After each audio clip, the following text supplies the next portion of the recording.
अल्हम्दुलिल्लाहि रब्बिल आलमीन वल आक़िबतु लिल मुत्तक़ीन अस्सलातु वस्सलामु अलैका या रसूल अल्लाह।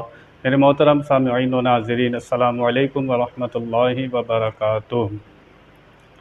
ज़कात के मसाइल आपके सामने कुछ अर्ज़ करूँगा। ज़कात की फ़र्ज़ियत का जो इनकार करे वो काफ़िर है।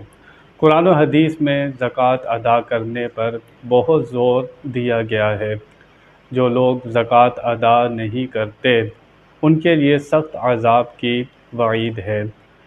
नमाज़ पढ़ना हर शख्स पर जो मुसलमान है उस पर फ़र्ज़ है, लेकिन ज़कात साहिब निसाब पर फ़र्ज़ होती है। ज़कात सब पर फ़र्ज़ नहीं है। साहिब निसाब कौन होता है? ज़कात किस पर फ़र्ज़ होती है? साहिब निसाब वो शख्स होता है जिसके पास 52.5 तोले चांदी हो, या 7.5 तोले सोना हो, या 52.5 तोले चांदी के बराबर उसके पास माले तिजारत हो। जानवरों पर भी ज़कात होती है, लेकिन शहर में इसके मसाइल, ज़मीन की पैदावार पर भी ज़कात होती है, लेकिन शहर में इसके मसाइल बहुत कम देखने में आते हैं, लोग बहुत कम पूछते हैं। सोना, चांदी और माले तिजारत, कैश, नकदी, आपके पास जो रकम होती है, अगर आपके पास ये माल हैं और उस पर पूरा साल गुज़र जाए, उस माल पर पूरा साल भी गुज़रना चाहिए। आपके पास 52.5 तोले चांदी है, इस वक्त कमोबेश 88,000 मेरी मालूमात के मुताबिक इतनी रकम बनती है। मिसाल के तौर पर यकुम रमज़ान को आपके पास थे 88,000 या 90,000, यानी 52.5 तोले चांदी थी, या इसके बराबर आपके पास कैश था, या आपके पास 1 तोला सोना था।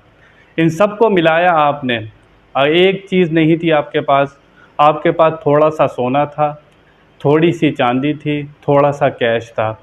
इन सब को मिलाया तो आपके पास बन गए 90,000 रुपये। या आपके पास पूरी मिकदार थी, 52.5 तोले चांदी थी, या 7.5 तोले सोना था। यकुम रमज़ान के पास आपके पास ये माल था, आप साहिब निसाब हो गए। अब इस माल के ऊपर पूरा साल भी गुज़रना चाहिए। अगला यकुम रमज़ान आया तो आपने अपने पास देखा कि मेरे पास क्या है। जो आपने यकुम रमज़ान पर हिसाब लगाया था कि आपके पास 90,000 थे, पूरा साल गुज़रने के बाद आपने देखा कि मेरे पास तो अब 4 लाख हो गए, 5 लाख हो गए, सोना भी बढ़ गया, चांदी भी बढ़ गई। तो पूरा साल गुज़रने के बाद जब एंड में अगली यकुम रमज़ान को पूरे साल के बाद आप हिसाब करेंगे तो टोटल पैसों का हिसाब करेंगे, उस पर ज़कात होगी। आप उस 90,000 का हिसाब नहीं करेंगे।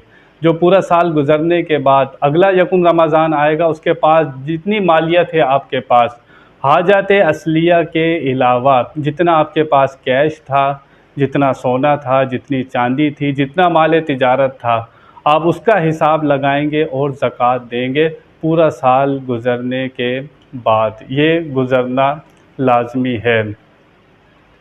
अगर पूरा साल में आपके पास आप साहिब निसाब नहीं रहे, मिसाल के तौर पर यकुम रमज़ान में आपके पास 90,000 थे, लेकिन पूरा साल गुज़रा, साल गुज़रने के बाद आपके पास थे 40,000, 45,000, और आपके पास कुछ भी नहीं था। न 52.5 तोले चांदी थी, न 7.5 तोले सोना था, न कैश था, न नकदी थी। पूरा साल गुज़रा तो आप ज़कात नहीं देंगे, क्योंकि आप साहिब निसाब नहीं रहे।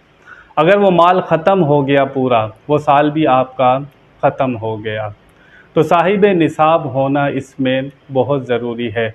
हाजत असलिया से मुराद क्या है कि मिसाल के तौर पर आपका ये मकान है जिसमें आप रहते हैं, इस पर ज़कात नहीं होती। आपने 2 गाड़ियाँ, कारें रखी हुई, उस पर भी ज़कात नहीं है। किचन की चीज़ें हैं, आप कपड़े पहनते हैं, घर में जो चीज़ें आपकी ज़रूरत की हैं, पंखा है और ये एसी है, आजकल इसकी ज़रूरत है, तो जो आपकी ज़रूरत है उस पर ज़कात नहीं होती। आपने प्लाट ख़रीदा है कि मैं बनाकर इसमें रहूँगा, उस पर भी ज़कात नहीं है। प्लाट अगर बेचने के लिए ख़रीदा है तो उस पर ज़कात होगी, वो माल तिजारत होगा। आपने 1 लाख रुपए की बाइक ख़रीदी, आपने कहा मैं इसे बेच दूँगा, पूरा साल गुज़रा, वो बाइक नहीं बिकी, अगला साल आ गया, यकुम रमज़ान को आपने बाइक ख़रीदी, अगला रमज़ान आ गया और वो बाइक नहीं बिकी, 1 लाख रुपए की वो बाइक थी, तो वो माल तिजारत था, उस पर भी ज़कात होगी। ज़कात कितनी देनी है? लाख पर 2,500 रुपये, यानी कि 2.5% आपने ज़कात देनी है। 1,000 रुपये हैं तो उस पर भी आप 2.5% का हिसाब लगाएंगे, लाख पर आपने 2,500 रुपये देने हैं। ज़कात किसको दे सकते हैं? असल को नहीं दे सकते और फ़रा को नहीं दे सकते। क्या मतलब? अपने माँ बाप, अपने दादा दादा, ऊपर चले जाएं, इनको ज़कात नहीं दे सकते। अपनी औलाद को ज़कात नहीं दे सकते। बेटा है, पोता है, उसको ज़कात नहीं दे सकते। असल वालिदैन के कहलाते हैं, ऊपर दादा परदादा जितने चले जाएं और नीचे पुश्तों तक जितनी आपकी औलाद है उसको ज़कात नहीं दे सकते। इसके अलावा जो शरई फ़कीर होगा आप उसको ज़कात दे सकते हैं। भाई को दे सकते हैं, बहन को दे सकते हैं, करीबी रिश्तेदारों को ज़कात दे सकते हैं, किसी दारुल उलूम में ज़कात दे सकते हैं जहाँ पर बच्चे पढ़ते हैं। तो असल को नहीं दे सकते, फ़रा को नहीं दे सकते। तो जो शख्स साहिब निसाब होगा उस पर ज़कात होगी, हर शख्स पर ज़कात नहीं होती। अगर बीवी के पास सोना है और शौहर ने बीवी को मालिक बना दिया है, सोना किसका है? बीवी का है, तो बीवी ही ज़कात देगी। अगर शौहर देना चाहे, अगर शौहर मना कर दे कि मैं ज़कात नहीं देता और सोना बीवी के पास रखा है, तो ज़कात भी बीवी पर होगी। जो मालिक होगा ज़कात भी उसी को देना होगी। जो सोने का सेट मिला है औरत को, वो उसके कब्ज़े में है, उसको इख्तियार है, उसको तसर्रुफ़ कर सकती है, वो बेच भी सकती है, तो वो मालिक होती है। तो जो मालिक होता है ज़कात भी वही देता है। ऐसा नहीं होगा कि सोना मेरे पास रखा है उसकी ज़कात वालिदैन दे दें, ऐसा नहीं होता। जिसके पास जो शख्स साहिब निसाब होता है उस पर ज़कात होती है, वो ख़ुद ज़िम्मेदार होता है ज़कात देने का। जो शख्स साहिब निसाब होता है, साहिब निसाब कौन होता है? जिसके पास 52.5 तोले चांदी हो या 7.5 तोले सोना हो या इसके बराबर उसके पास माले तिजारत हो, या उसके पास जानवर भी हों जिसकी तादाद बताई गई है, या उसके पास ज़मीन है, उसकी पैदावार है, उस पर भी ज़कात होती है। इसके बहुत मसाइल हैं, अगर किसी को कोई मसला हो तो वो किसी सही मुफ्ती से पूछ सकता है। बयान में कोई गलती हुई अल्लाह की बारगाह में तौबा करता हूँ। व आखिरु दावाना अनिल हम्दुलिल्लाहि रब्बिल आलमीन।